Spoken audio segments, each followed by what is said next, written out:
All right, so acceleration is something we've already kind of talked about. When we talked about velocity versus time graphs, we said that if we had a velocity versus time graph, so time on the x-axis and velocity on the y-axis, that if we had a line that was doing this, the object was increasing its velocity. Everybody okay with that? Okay. So is that object accelerating? It is. All right. If that object is accelerating, is this object accelerating? Okay, so then what is that object doing? Okay, so everyone says decelerating. Here's the thing about physics. We don't use that word. Decelerate is not a word in physics. Okay? Acceleration in physics means any change in velocity, positive or negative. Right? So even if I'm slowing down, I'm accelerating. I'm just accelerating negatively. All right? But we don't use the term decelerate. Okay? The reason we don't is because if I started here and had a line that went like this, would that look like decelerating?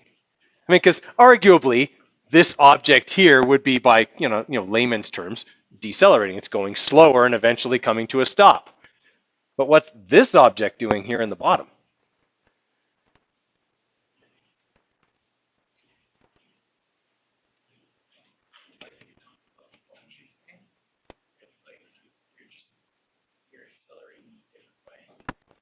Well, sort of, but would this object look like it's slowing down? This one obviously would. The one on top would look like it's slowing down, but would this object look like it's slowing down? No, it would look like it's speeding up backwards, okay? Because it's starting from 0 and getting faster and faster in a negative direction. Well, these two lines look parallel, right? They would have the same rate of acceleration, but they would look very different if we were to watch them both happen, okay? But in actual fact, the amount that those two objects change their velocity every second is the same, okay? One's just kind of approaching 0, and the other is starting at 0 and getting faster in a negative direction. So even when you're slowing down, you're actually getting faster in a negative direction. Yeah, that's right. Okay. That sounds weird, but it's true. Okay. All right. A couple of things we need to know about acceleration. The first thing we need to talk about is something called inertia. Okay. Inertia is Newton's first law. Okay. And what it says is that this desk right here will sit here. Well, duh. Of course it's going to sit there. Nothing's happening to it, right? No one's pushing it. No one's pulling it. That's exactly the point. Okay? Inertia says, or Newton's first law says, that an object will travel at a constant velocity unless it is acted upon by an unbalanced force. Right now, there are no unbalanced forces acting on this desk. So it's going to travel at a constant velocity of 0 meters per second, and that's not going to change. Okay? The forces acting on it are gravity, pulling it down, and the floor, pushing it up. They're balanced, so the desk doesn't go anywhere. Okay? If I give it a nudge in one direction or the other, okay, then it moves. All right, well, now it accelerated. There was an unbalanced force. My push was not balanced by anything else, so the desk accelerated. Everybody okay with that? All right. So the tendency of an object to remain at rest or an object in motion to stay in motion, okay, unless acted upon by an unbalanced force. If there is an unbalanced force, then acceleration will occur. Okay, the velocity will change. Now, we don't end up actually dealing with the forces involved until physics 20, but it's important to know that there's no acceleration unless there's an unbalanced force to push something. Okay? This is something that astronauts have to be aware of when they're out in space. If they're moving around outside of the space station or spacecraft or whatever, okay, they have to be mindful of the fact that if they run out of fuel in their spacesuit, they're screwed, because they will have no way to change their velocity. They will have no way to exert a force in a different direction in order to slow down or change their direction or anything like that. They'll just float away, which would suck. Okay, so you have to be mindful of that. You only have so much fuel. Okay, so if I've been jetting around, okay, and I've been fixing satellites or whatever in my spacesuit, and all of a sudden, I'm kind of still moving away from the space station, and all of a sudden my suit's little thruster jets are saying out of fuel. That's it for me. Okay, I'm just gonna keep going that direction at whatever velocity the fuel ran out at forever. Okay, because there's nothing to change my velocity. Okay, I'm just literally going to float away. Okay, and what's that? Yeah, well, in gravity, there's a lot of really bad physics inaccuracies in that movie, like really bad ones. But yes, generally like that. Yeah. Okay. So yeah, it's certainly something you have to think about. Right. On Earth, we don't worry about it too much because if a car runs out of gas, it'll eventually come to a stop. Right. What'll stop it? Okay, brakes. Or even if I don't apply the brakes, eventually it'll just roll to a stop because of friction. Okay, friction will eventually stop it. But in space, there's no friction. You'll just keep going. Okay, you won't keep accelerating, but you'll travel at that velocity until something catches you, which could be a long ways away. Okay? Space is kind of, well, full of space, hence the name. No, actually, it wouldn't. It's just because gravity is gone. Doesn't mean that, like, there's no friction against the outside surfaces, but if I had something that was spinning, there would still be surfaces in contact with each other, right? So there would still be friction there. Yeah? All right. I mean, I would move in perpetual motion if I ran out of fuel. I would perpetually keep going at a constant velocity, but if I couldn't do any work, as soon as I did work, I'd slow down. Right? That would require me to hit something. All right, so that's inertia, okay? You could float away. That's what you need to remember about inertia, okay? There's no acceleration if there's no forces that are acting.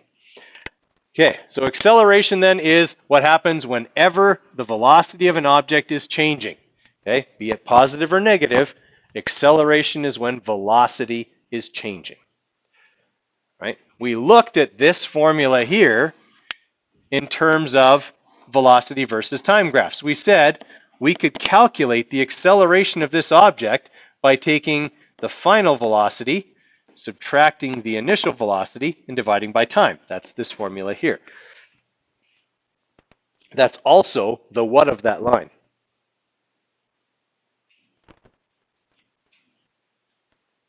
Okay? If I take this point here and this point here and subtract them and then divide by this, what did I just calculate about that line?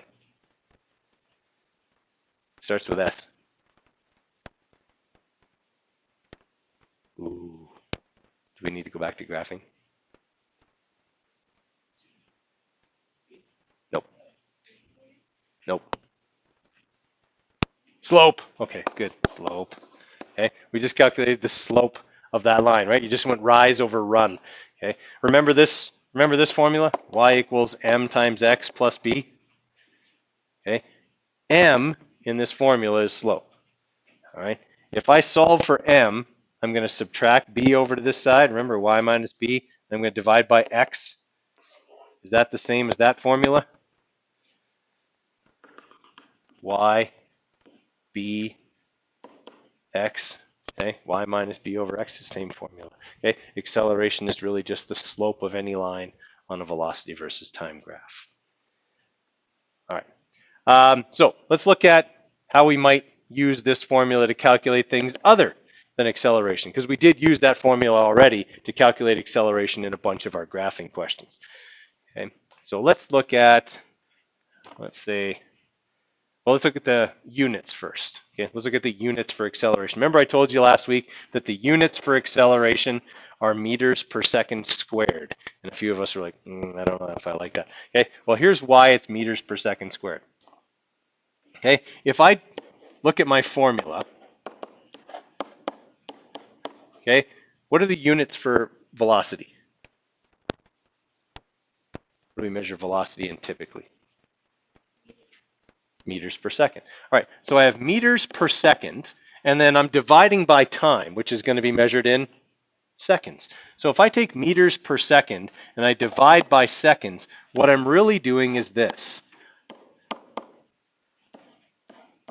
Okay, I'm looking at them like fractions. I'm taking meters over seconds and dividing by seconds over 1. Okay, if I'm going to divide fractions, what do? What do I do with the second one? No, I don't square it. I reciprocate and... Did you guys not learn how to divide fractions? Right, you multiply by the reciprocal. So if I'm dividing fractions, I reciprocate, that is flip the second one, and I multiply. Okay, what's meters times 1? Meters, right. Okay, what's seconds times seconds? Seconds squared, that's where we get that from. Okay, it's meters per second, or meters per second squared. Okay, that's how we say it. All right, so those are always our units for acceleration. Okay, manipulating this formula. Here's where the triangle stops working. So if you have still been relying on the stupid triangle, okay, that time is past. Okay, now you must be able to follow the 3 rules of algebra. Remembering that the 3 rules of algebra are, if I want to move something, I do the opposite operation. What I do to one side, do to the other. And I move what's not attached first. Okay. So looking at this formula here, if I want to solve for VF, what should I move first? T. I should move time first. It's not attached to VF. All right, so I'm going to move T over here by multiplying both sides by T. All right, I still want to solve for VF. Add VI, right, I want to do the opposite. So I'm going to bring VI over here, and I'm going to add it. You thought that wasn't there for any reason. Let's make my plus sign. Okay, all right, so now I have VI plus T times A equals VF, right? So I've just manipulated for VF. Oh, no, VF, sorry, is one term. This is the subscript. Yes, otherwise I wouldn't do that. Okay, but I'm solving for VF. That's final velocity. Okay, all right.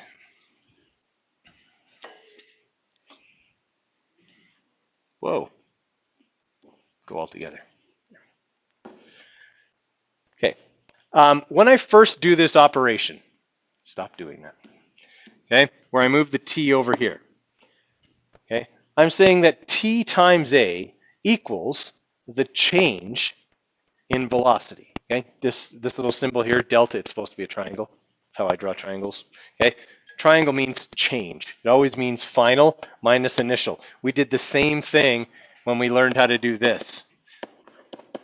Okay, we said that was final position minus initial position over time. It was delta D over delta T. Okay, so anytime you see delta, it's final minus initial. All right, so this here, T times A, gives me the change in velocity. Everybody all right with that? Okay. If I want to calculate VI, what should I do now?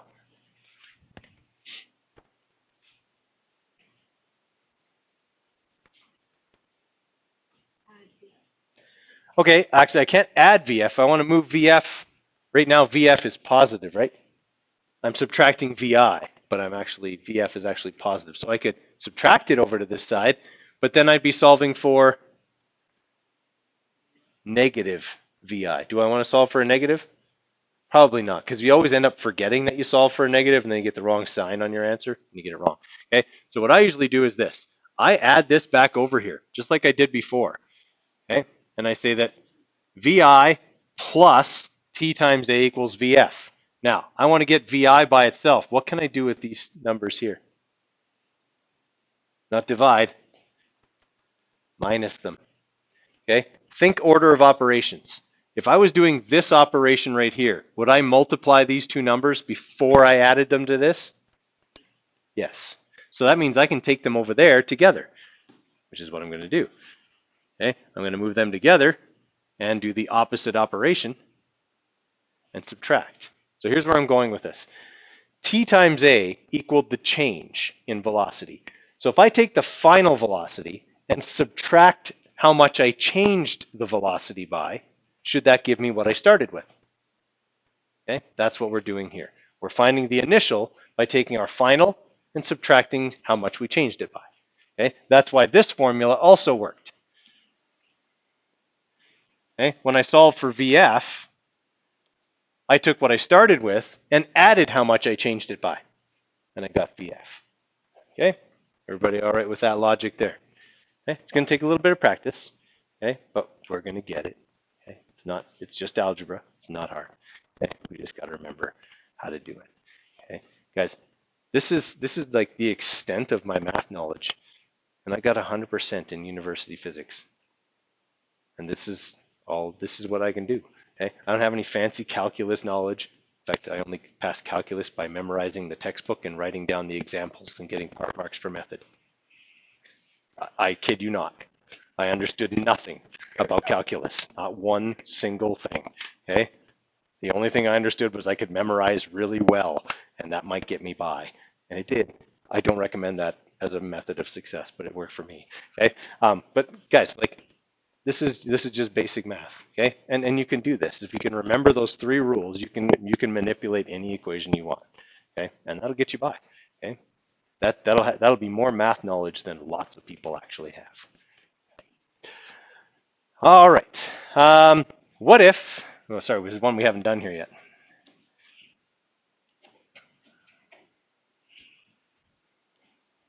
Whoa. Go together. What if I want to solve for t?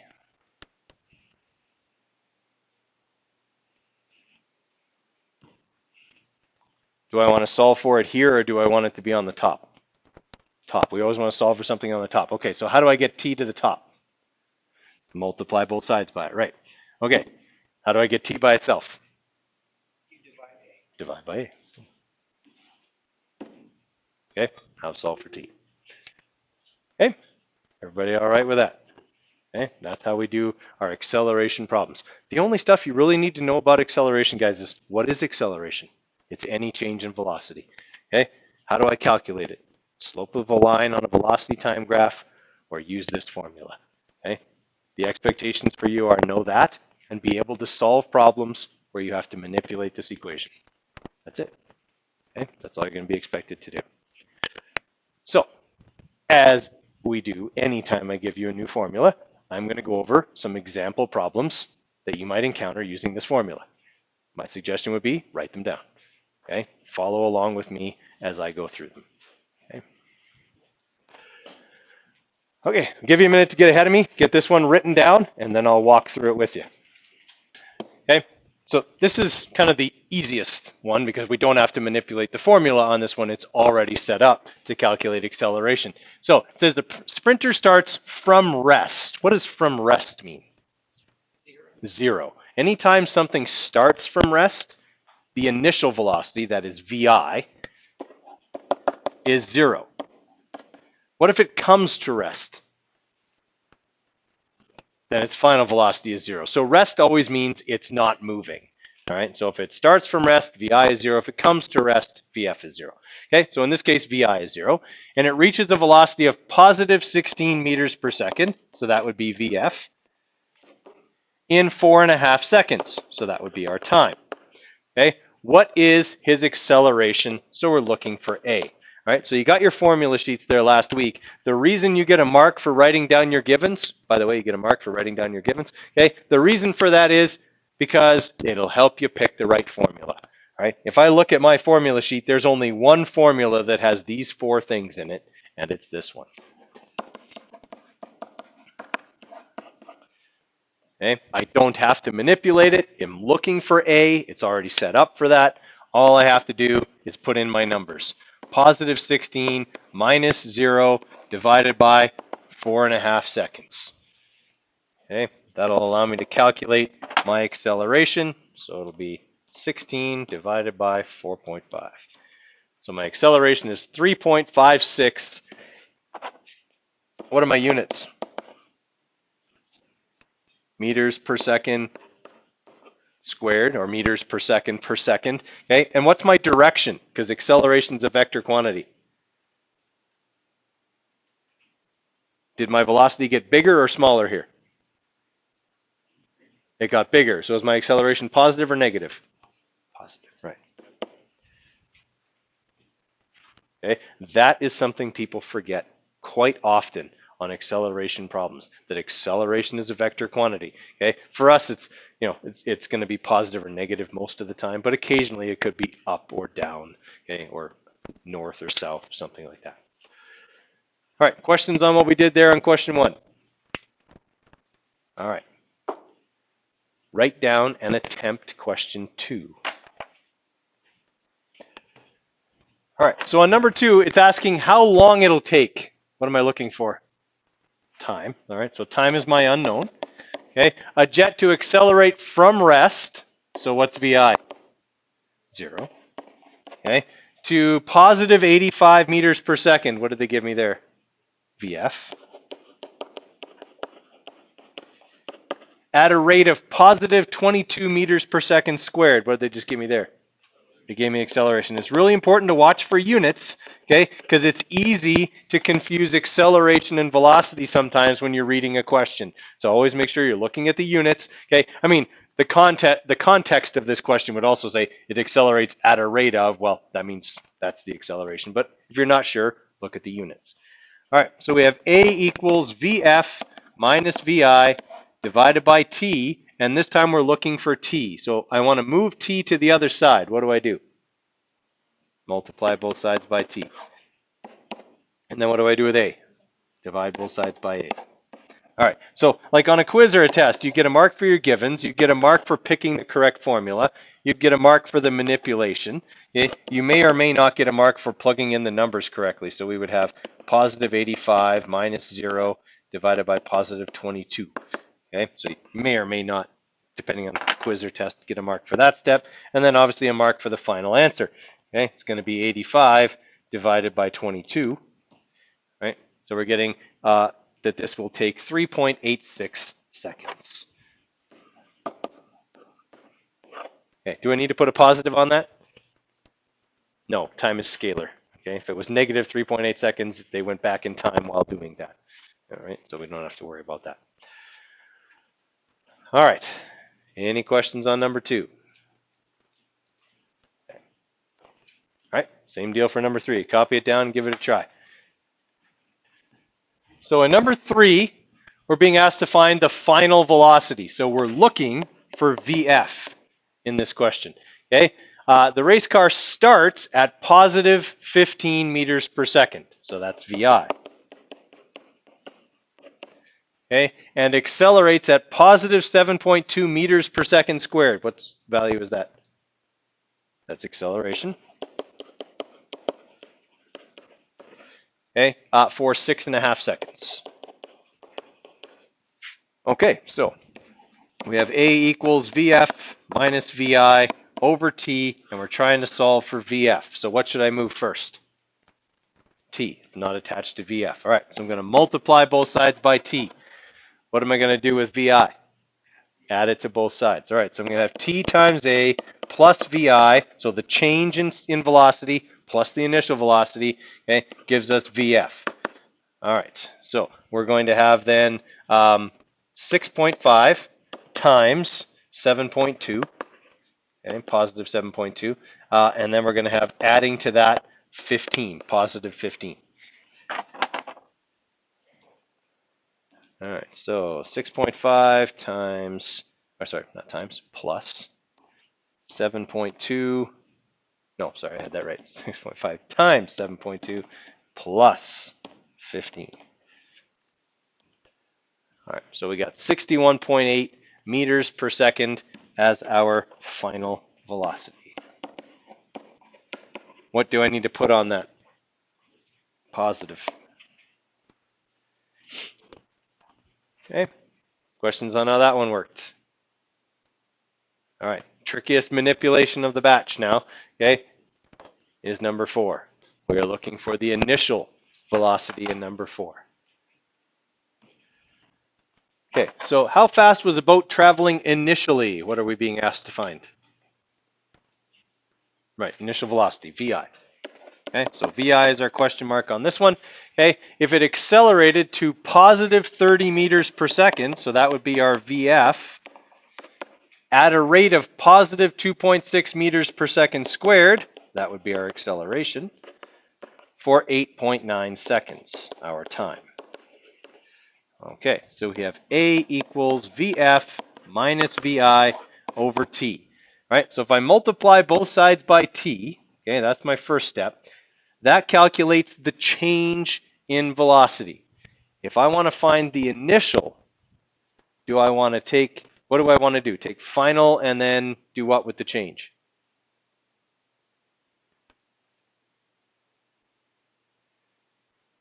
Take it away, right? I want to take the final and subtract the change. Think of it this way, all right?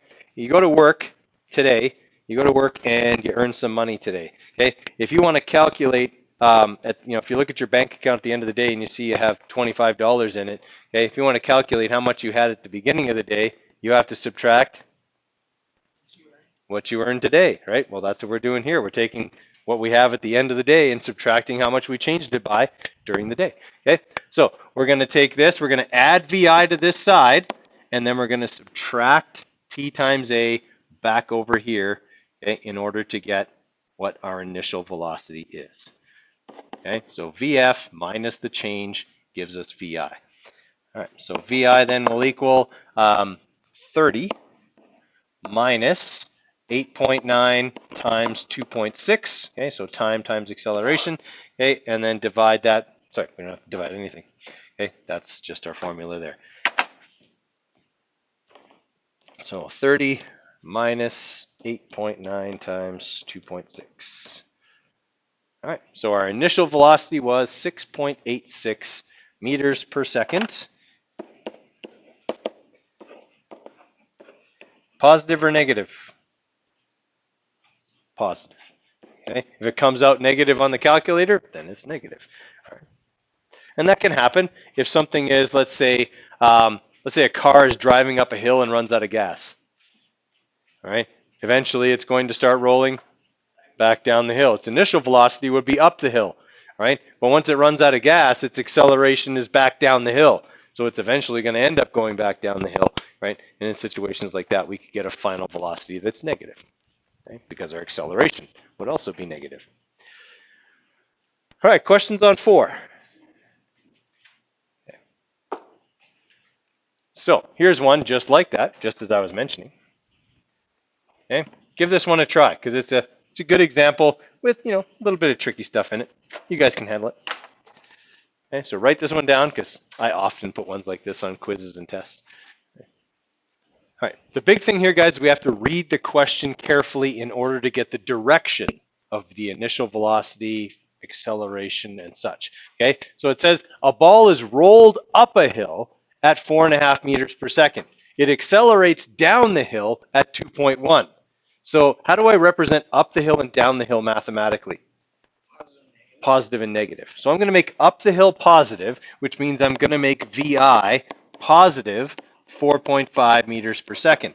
I'm going to make the acceleration down the hill, or negative, okay, 2.1 meters per second squared. And I have to do that in order to get the right answer mathematically. Okay, what's the velocity after 3.5 seconds? So we're looking for VF, and we're told the time 3.5 seconds. Okay, everybody kind of follow me there, right? And that's what we have to do when we're reading through a problem like this, is assign positive and negative values to our directions. Okay. So we have A equals VF minus VI over T, same formula we've been using, and we're solving for VF. So we're going to multiply both sides by T, and then we're going to add VI to both sides. That's going to get us VF, right? So nothing different than what we've done before. It's just now we have to make sure we make the acceleration a negative number when we punch it into our calculator. So we have 4.5, positive 4.5, our initial velocity, plus 3.5 seconds, our time, times negative 2.1 meters per second squared, right? That way, I'm going to add a negative number, because when I multiply 3.5 by negative 2.1, I'm going to get a negative number. Okay, I'm going to add that to positive 4.5, and when you add a negative, it's like subtracting, right? So I'm going to be subtracting a big number from 4.5, and I'm going to end up with a negative number, because if I roll the ball up a hill, eventually it's going to start rolling back down the hill again. Agreed? Okay. So when I punch this into my calculator, I'm going to get that VF will be a negative number. Okay, so I'm going to have 4.5 plus 3.5 times negative 2.1. I'm just going to punch it in just like that, and I get that my final velocity is 2.85 meters per second downhill. And I got to transfer back to the directions the question gave me. Okay, sorry, it was 2.85.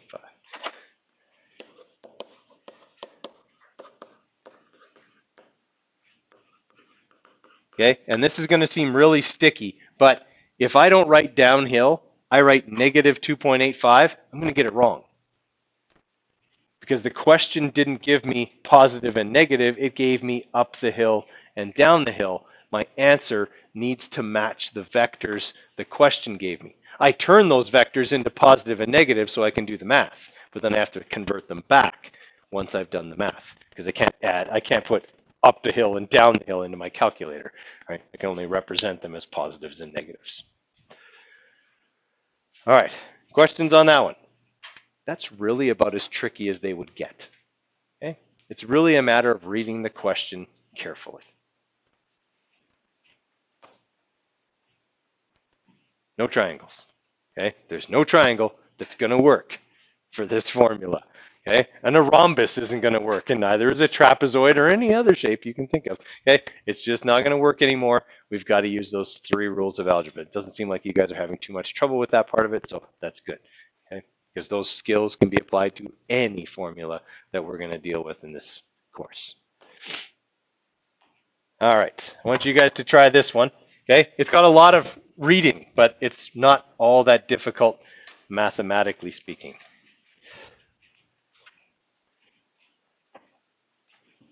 Okay, so one important thing that we learn in this question, it's also on your formula sheet, is that the acceleration on average on Earth due to gravity is 9.81 meters per second squared.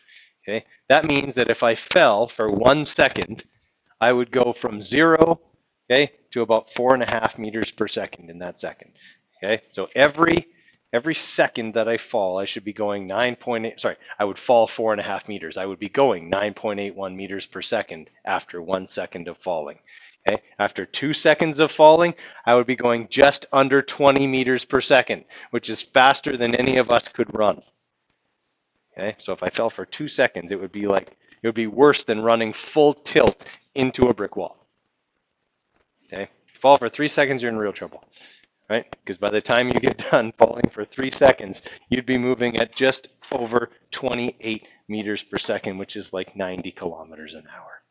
Okay, so you don't want to fall very long, okay, or it hurts. Okay, even falling for 1 second, okay, or even less than a second can be pretty serious. Okay, so in this question, we have that an object is thrown up in the air at an unknown velocity, which means we don't know what VI is.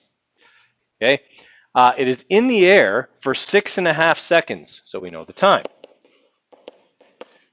Okay, its final velocity is 2.4 meters per second down. Now, obviously, that means I didn't throw it downwards. I threw it up in the air. Okay, so I'm going to have to make VF what? Positive or negative? Negative. It's down, right? It says in the question that I initially threw it upwards. I just don't know how fast I threw it upwards, but I know it was initially moving upwards. So this is going to be negative 2.4 meters per second. And then my acceleration due to gravity, what direction is that going to be? Gravity always pulls down. So it's got to be negative as well. Okay, so it's going to be negative 9.81 meters per second squared. So I'm looking for VI. So A equals VF minus VI over T. So I'm going to multiply both sides by T. Okay, then I'm going to add VI to both sides. And then I'm going to subtract T times A over to the other side. All right, so VI is going to equal negative 2.4 minus 6.5, that was my time, times negative 9.81. So what happens when you subtract a negative? It's like, like adding. All right, so I'm going to get a really big positive number here. All right, that should make sense. If I throw something up in the air and it's going to be in the air for 6.5 seconds, it was really moving when I threw it up in the air. Okay, because to be in the air for 6.5 seconds is a long time. Okay, so we will have negative 2.4 minus 6.5 times negative 9.81. All right, so it was thrown upwards at 61.4 meters per second. I don't know who threw it, but they should definitely look at a career as a major league pitcher, because that's faster than any major league pitcher can throw by a fairly significant margin.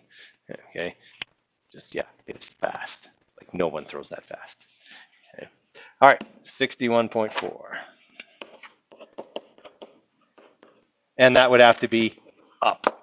I would also have to put that on there as a direction.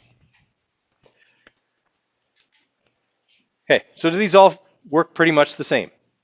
Right? It's always the same formula. If something's accelerating, I just have to be able to manipulate it to solve for whatever part of the formula the question is asking for. Okay. All right. I think I have us moving on here to the questions from the workbook.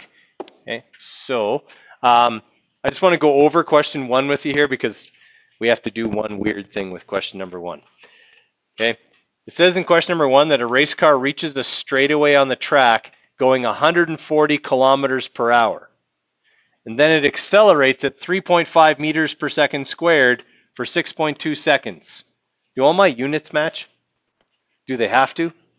Yes. I can't use kilometers per hour and meters per second in the same equation, because they're not the same thing. It's apples and oranges. Okay, so I need to convert the kilometers per hour into meters per second.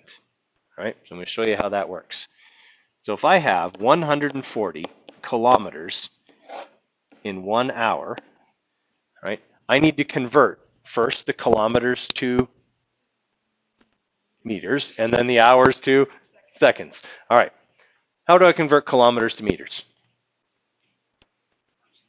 Multiply by 1,000. All right, so the first thing I'm going to do is multiply this by 1,000. Okay, and I'm making that 1,000 meters in 1 kilometer. I'm multiplying it by what we call a conversion factor. All right, now there's kilometers on the top and kilometers on the bottom, and they cancel off. Okay, now I have 140,000 meters per hour. Still not what I want. I want it to be in meters per second. Does that mean this number is going to get bigger or smaller? Smaller, yeah. This is how many meters I go in an hour. I obviously go less in a second. Okay, so how many seconds in an hour? People are wanting to say 60. That's our gut reaction. It always happens. But there's 60 minutes in an hour and 60 seconds in each minute. 60 times 60 is 3,600. Okay, so I need to multiply by 1 hour is 3,600 seconds. In other words, I need to divide by 3,600. Okay, so my hours will cancel off. Okay, then I have this. I should take whatever I have in kilometers per hour and multiply it by 1,000 and then divide it by 3,600. I don't want to do that every time. That's a lot of stuff to remember. I'd like something quicker and easier to remember. So I'm going to say that whatever I have in kilometers per hour, okay, could I say that instead of doing this in 2 steps, I do it in 1 step and do this? Could I just multiply it by that? Could I make that even easier?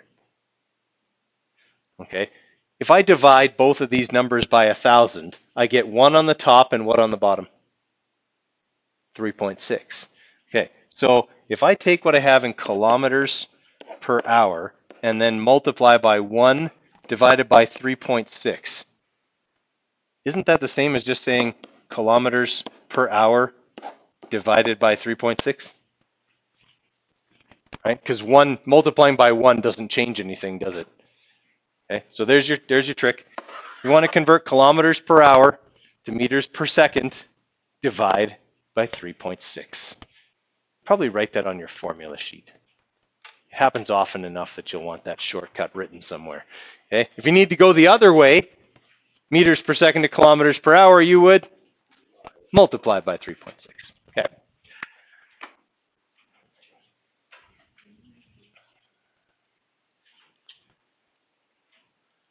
All right. So the first part of question 1 is just converting the 140 to meters per second. So 140 divided by 3.6 is 38.9. Okay. So that's all part A is. Okay.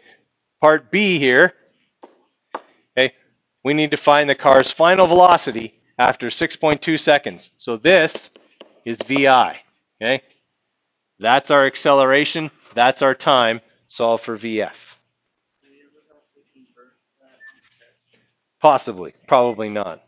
I don't remember ever throwing that curveball at anybody on a test. Maybe a quiz, but not a test. All right. Okay, so give this one a try here, guys. Okay, so let's have a look at how we solve part B here. All right, so we know the time is 6.2 seconds. We know the acceleration is 3.5 meters per second squared. That's positive because it's speeding up, right? We know the initial velocity is 38.9 meters per second. And we know that that's positive as well. All right, so we're looking for VF. Okay, so again, A equals VF minus VI over T, solving for VF. So we multiply both sides by T, we add VI to both sides, and we've got VF. So we have 38.9 plus 6.5 times 3.5, or sorry, 6.2. 6.2 times 3.5. Okay, and that'll get us our 60.6 meters per second. All right, a couple of reminders. Your graphing lab from last week with the carts that we ran down the hallway is due on Wednesday. All right, I haven't had anybody come in and have me look that over, ask me any questions, so I'm hoping that's going to happen tomorrow in scheduled help for a few of you. Okay, second thing, you have a quiz tomorrow, and I just posted it. It is on graphing, specifically velocity versus time graphs. Make sure you look at the questions, okay? There is a velocity versus time graph, at least one, on that quiz, because that's something we need to work on. All right, so make sure you look over that tonight as well.